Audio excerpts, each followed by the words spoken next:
అందరికీ నమస్కారం అండి. Welcome to my YouTube channel. నా పేరు పీజే రఘురంజిత్. అమరావతి, ఆంధ్రప్రదేశ్ రాజధాని అమరావతి. ఇక మీద నుంచి శాశ్వత రాజధాని అమరావతి. సో దానికి సంబంధించి వీడియో చేద్దామని అనుకున్నానండి. దాని గురించి మాట్లాడదామని అనుకున్నా. సో అది ఎలా మొదలైంది ఏంటి అన్నది. నార్మల్గా రాజధానులు అంటే దాని అంతటా అది డెవలప్ అవడం ఇట్లా ఉంటుంది. కానీ అమరావతి రాజధాని వచ్చేసరికి అది రైతులు వాళ్ళ భూములు వాళ్ళు ఇచ్చేసి రాజధాని నిర్మించుకుంటున్న ఉదంతం మనం చూస్తున్నాం. మేబీ ఇది హిస్టరీ అయిపోవచ్చేమో. ఎందుకంటే I think according to my knowledge after Chhattisgarh అసలు ఎక్కడ మనకి రాజధాని ప్లాన్డ్గా నిర్మించినట్టు నాకు తెలియదు. బేసిక్గా హైదరాబాద్ కానీ అక్కడ మామూలుగా ఉన్నవి అక్కడ దానంతట డెవలప్ అయిపోయినాయి. చెన్నై కానీ, మీకు బెంగళూరు కానీ, ముంబై కానీ దానంతట డెవలప్ అయిపోయింది కదా. ఒక పర్టికులర్ ప్లేస్ని ఇది రాజధాని, ఇది ఇక్కడ రాజధాని కట్టాలి అని చెప్పి అక్కడ డెవలప్ చేసింది నేను ఇప్పటిదాకైతే చూడాల.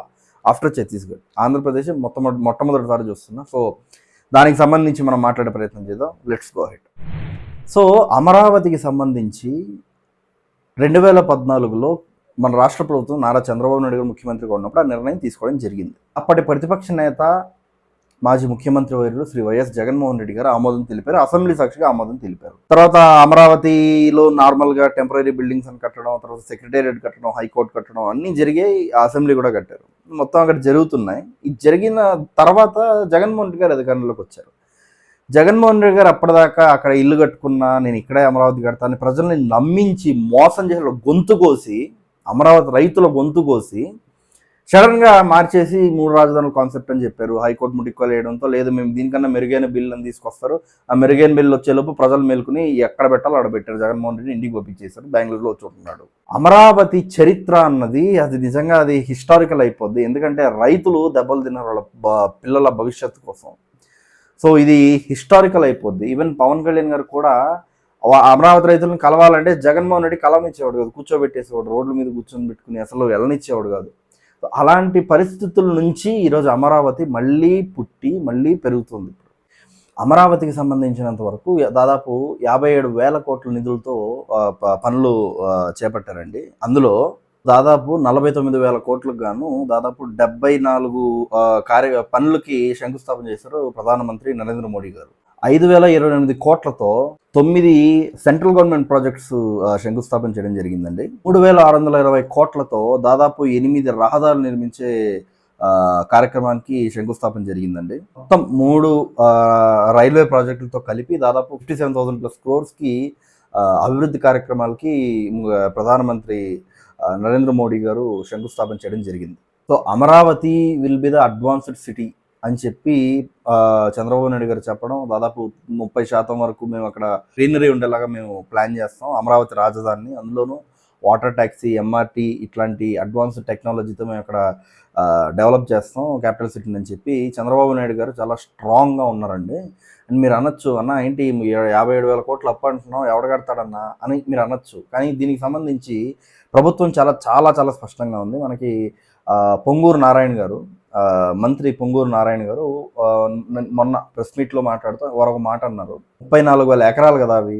34,000 ఎకరాల్లో 30 ఎకరాలు రాజధాని నిర్మించి మిగిలిన 4,000 ఎకరాలు దాన్ని సేల్ చేసేస్తే, సీజెట్లకు అట్లా సేల్ చేసేస్తే మనకి ప్రభుత్వానికి వచ్చే ఆదాయం దాదాపు 80,000 కోట్ల దాకా వస్తుంది. దాదాపుగా అంటే ఒక అంచనా 80,000 కోట్ల దాకా వస్తుంది.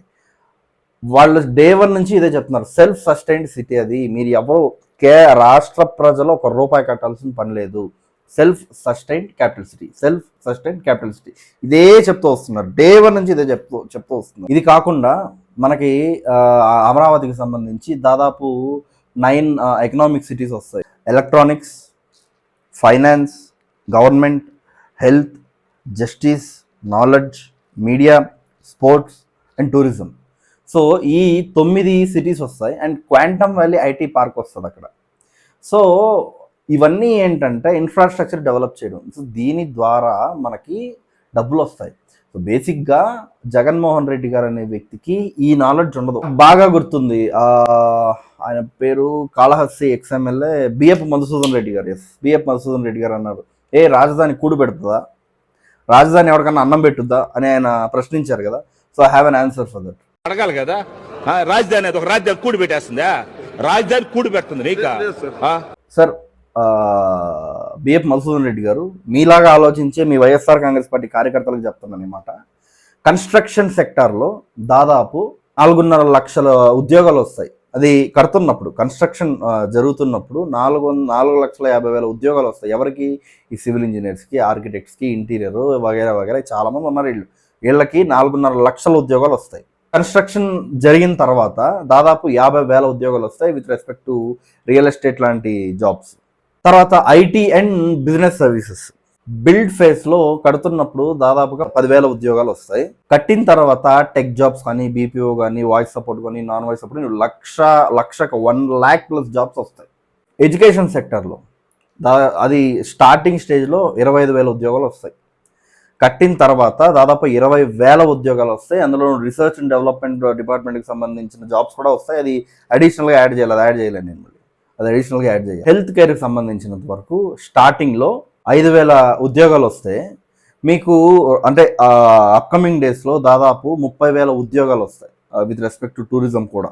ట్రాన్స్పోర్ట్స్ అండ్ లాజిస్టిక్స్ స్టార్టింగ్ ఫేజ్లో 50,000 ఉద్యోగాలు వస్తాయి. అదే స్పీడ్లో అది డెవలప్ అవుతున్నప్పుడు ఇంకొక 50,000 ఉద్యోగాలు వచ్చి దాదాపు 1,00,000 ఉద్యోగాలు లాజిస్టిక్స్ మీద మాత్రమే వచ్చే పరిస్థితి. మీకు చూస్తే పోర్టు చాలా దగ్గర ఉంది, మచిలీపట్నం పోర్టు, అది మనం గుర్తించాలి. మేబీ అది జగన్మోహన్ రెడ్డి గారు కట్టానని అబద్ధం చెప్పినప్పటికీ ఈ ప్రభుత్వం పూర్తి చేస్తాను నేను నమ్ముతున్నాను. రీటైల్ అండ్ హాస్పిటాలిటీ దాదాపు 15,000 ఉద్యోగాలు వస్తాయి స్టార్టింగ్ స్టేజ్లో, అంటే కన్స్ట్రక్షన్ స్టేజ్లో. కానీ అట్లా రాను మనకి ఎక్కువ అది ఆ కల్చర్ పెరిగిన వెంటనే 60,000 జాబ్స్ అక్కడ ప్రొడ్యూస్ అవుద్ది విత్ రెస్పెక్ట్ టు మాల్స్ కానీ, లైక్ ఆ పాష్ లైఫ్ లీడ్ చేసే వాళ్ళకి కానీ. సర్వీస్ సెక్టర్కి సంబంధించి స్టార్టింగ్లో 20,000 ఉద్యోగాలు వస్తాయి.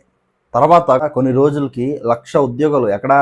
ఫినాన్స్లో, ఫిన్టెక్ కంపెనీస్ కానీ, సపోర్ట్ కంపెనీస్ కానీ, కన్సల్టింగ్ సెక్టర్స్ కానీ, ఇట్లా ఉంటాయి కదా కంపెనీస్, అవి దాదాపు 1,00,000 ఉద్యోగాలు వస్తాయి. అంటే దాదాపు 22 సెక్టార్లకు సంబంధించి 20 లక్షల ఉద్యోగాలు ప్రొడ్యూస్ చేసే పరిస్థితి ఉంటుంది. మీరు మేనిఫెస్టోలో చూస్తే నారా లోకేష్ గారు, ఆయన తీసుకున్న డిపార్ట్మెంట్ నుంచి ఆయన గురించి చెప్తున్నా, 20 లక్షల ఉద్యోగాలు ఇస్తానని చెప్పి నారా లోకేష్ గారు యువగళంలో ఏదైతే అన్నారో ఇదే, దానికి పునాది ఇప్పుడు వేస్తున్నారు, దానికి ఇప్పుడు ఫౌండేషన్ వేస్తున్నారు. ఇప్పుడు నేను కొంతమంది ప్రజలతో మాట్లాడే ప్రయత్నం చేస్తాను, ఎస్పెషలీ రాజధాని ప్రాంతంలో ఉన్న ప్రజలతో నేను మాట్లాడే ప్రయత్నం చేస్తాను. సో మీరు అమరావతి ప్రజలు మీరు ఎలా ఆలోచించాలి అంటే, ఉద్యోగాలు వస్తాయి, ఎక్కడెక్కడి నుంచో ఇక్కడ జాబ్స్ చేయడానికి వస్తారు, బాగానే ఉంటుంది. బట్ మీరు ఎలా ఉండాలంటే, you should be like a landlords. మీరు అక్కడ చాలా సంపన్నులుగా ఉండాలి. Without with irrespective of any caste, religion, creed, whatever, దాన్ని దాటి డెవలప్మెంట్ గురించి మీరు ఆలోచించాలి. ఈరోజు నరేంద్ర మోడీ గారు వచ్చారో, లేకపోతే పవన్ కళ్యాణ్ గారు వచ్చారో, లేకపోతే చంద్రబాబు గారు వచ్చారో, 57,000 కోట్లకి ఇది కట్టేశారు, అయిపోయింది, 9 ఎకనామిక్ సిటీస్ కట్టేస్తున్నారు, క్వాంటమ్ వాళ్ళే వచ్చేసి పార్కులు వచ్చేస్తున్నారు. వీళ్ళు ఎన్ని చేసినా మీరు పార్టిసిపేషన్ ఇవ్వకపోతే, మీ పార్టిసిపేషన్ లేకపోతే రాజధాని అన్న నిర్మాణం జరగదు. రాసి పెట్టుకోండి.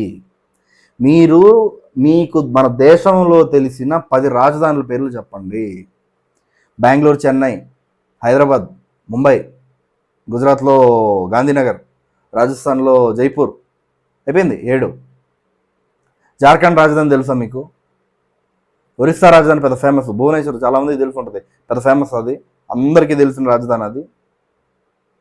వెస్ట్ బెంగాల్ రాజధాని కలకత్తా, అందరికీ తెలిసింది. బీహార్ రాజధాని తెలుసా? ఎంతమంది తెలుసు? పాట్నా అని. ఉత్తరప్రదేశ్ లక్నో, ఉత్తరప్రదేశ్ది లక్నో అంటారా? ఉత్తరప్రదేశ్ పేరు చెప్తే మీకు వారణాసి గుర్తొస్తుందా? ఎందుకు? రాష్ట్ర ప్రభుత్వాలు ఎంత చేసినా కూడా అక్కడ పబ్లిక్ పార్టిసిపేషన్ లేదు. అంటే మీ మైండ్ సెట్లు మారాలంటున్నా. మీరు ఒక ఎంటర్‌ప్రెన్యూర్‌లా ఆలోచించాలి. మీరు పెట్టుబడి పెట్టి నేను 9గురికి ఉద్యోగాలు ఇచ్చేలా ఆలోచించాలి. Be like a job giver, not like a job seeker. నాకు జాబ్ కావాలన్న మీరు ఆ మైండ్ సెట్లో ఉండకండి, జాబ్ ఇవ్వాలన్న మైండ్ సెట్లో ఉండండి. నేను ఒక కర్ణాటక వాసిగా ఉన్నట్టుగా చెప్తున్నా. మేము చేసిన అతి పెద్ద తప్పేంటో తెలుసా? కర్ణాటకలో ఐటీ బూమ్ అయినప్పుడు దాన్ని మేము అందిపుచ్చుకోలేదు. అందుకే మీరు ఐటీ కంపెనీస్లో ఎక్కువ వేరే స్టేట్స్ వాళ్ళని చూస్తూ ఉంటాం. చాలా జాగ్రత్తగా మీరు ఇది గమనించాలి. మేము కర్ణాటకలో ఐటీ బూమ్ అయిన రోజు కర్ణాటక పీపుల్ వాళ్ళు దాన్ని అందిపుచ్చుకోలేదు. దాన్ని వాళ్ళు నెగ్లెక్ట్ చేశారు. దానివల్ల దాని ఇంపాక్ట్ ఈరోజు కర్ణాటక వాళ్ళకే జాబ్ లేదనే పరిస్థితికి వచ్చింది 25 ఏళ్లలో. రాబోయే రోజుల్లో ఒకవేళ అమరావతిలో ఆ పొజిషన్ వస్తే అప్పుడు మీకు జాబ్స్ ఉండవు చేయడానికి. కాబట్టి మీరు అప్స్కిల్ అవ్వాలి, మీరు మీ మైండ్ సెట్లు మార్చుకోవాలి. అమరావతి రాజధాని జరుగుతున్నప్పుడు మీ జనరేషన్ ఏదైతే ఉందో మీ రాబోయే జనరేషన్ని హైలీ ఎడ్యుకేటెడ్గా మీరు తీర్చిదిద్దాలి, వాళ్ళ ఆలోచనల్ని మార్చాలి, మీ ఆర్థిక పరిస్థితుల్ని మార్చుకోవాలి, మీ మైండ్ సెట్ కులం మతం దాటి మీరు ఆలోచించాలి. రేడు కాపు, రేడు కమ్మ, రేడు రెడ్డి, రండి దాని నుంచి బయటికి, అడు మనిషి అక్కడికి రండి. వీడు హిందూ, వీడు ముస్లిం, వీడు క్రిస్టియన్, వద్దు, రండి దాని నుంచి బయటికి రండి. డెవలప్మెంట్ ఓరియంటెడ్గా మాత్రమే ఆలోచించండి. అప్పుడు మాత్రమే రాజధాని అభివృద్ధి సాధ్యం. నన్ను నమ్మండి. ఈ వీడియో ఆన్ రికార్డ్ ఉంటుంది కదా, 20 ఏళ్ళ తర్వాత అప్పుడు ఏం టెక్నాలజీ వచ్చిందో నాకు తెలియదు. ఈ వీడియో అప్పటిదాకా ఉంటే యూట్యూబ్ లేచిపోకపోతే, అప్పటిదాకా యూట్యూబ్ ఉంటే దీన్ని రికార్డ్ చేసి పెట్టుకోండి. ఆఫ్టర్ 20 years అని మాట్లాడదాం. ఆంధ్రప్రదేశ్కి అమరావతి రాజధాని ఎంత అవసరమో అమరావతి రాజధానికి ప్రజల పార్టిసిపేషన్ అంతే అవసరం. నన్ను నమ్మండి. అమరావతి చుట్టుపక్కల ప్రాంతాల్లో కృష్ణా, గుంటూరు, విజయవాడ పరిసర ప్రాంతాల్లో ఉన్న యువకులకు నేను చెప్తున్నా, మీరు పార్టిసిపేట్ చెయ్యండి అమరావతిలో. And my special request YSRCP, మీకు 5 ఏళ్ళు అధికారం ఇచ్చాం. మీరు అమరావతిని ఎక్కడికో తీసుకెళ్ళి ఉండొచ్చు, కానీ మీ జగన్కి అంత నాలెడ్జ్ లేదు, మీ జగన్కి అంత సీన్ లేదు. సో మీరు చేయలేకపోయారు. ఇప్పుడు వచ్చిన కూటమి ప్రభుత్వం, చంద్రబాబు నాయుడు గారు, పవన్ కళ్యాణ్ గారు, లోకేష్ గారు చెయ్యాలన్న సంకల్పంతో ఏదో ఒక అడుగు ముందుకేశారు. మీరు సపోర్ట్ చేయకపోయినా పర్లా, బురద జల్లకుండా ఉంటే చాలు. వాళ్ళు చేస్తారా చేయరా చూద్దాం. అప్పుడే ఎందుకు గెస్ట్ చేస్తాం, అప్పుడే ఎందుకు స్టేట్మెంట్స్ పాస్ చేసేయడం, చూద్దాం, వెయిట్ చేద్దాం. అది గ్రాఫిక్సా రియాలిటీనా చూద్దాం. మీరు అప్పుడే ఎందుకు ఊగిపోతున్నారు? అది. సో అదండి అమరావతి గురించి నా సంపూర్ణమైన అభిప్రాయం. మీ అభిప్రాయాలని, అమరావతి గురించి మీ అభిప్రాయాలని కామెంట్ రూపంలో తెలియజేయాలని కోరుకుంటూ, జై జనసేన, జై హింద్.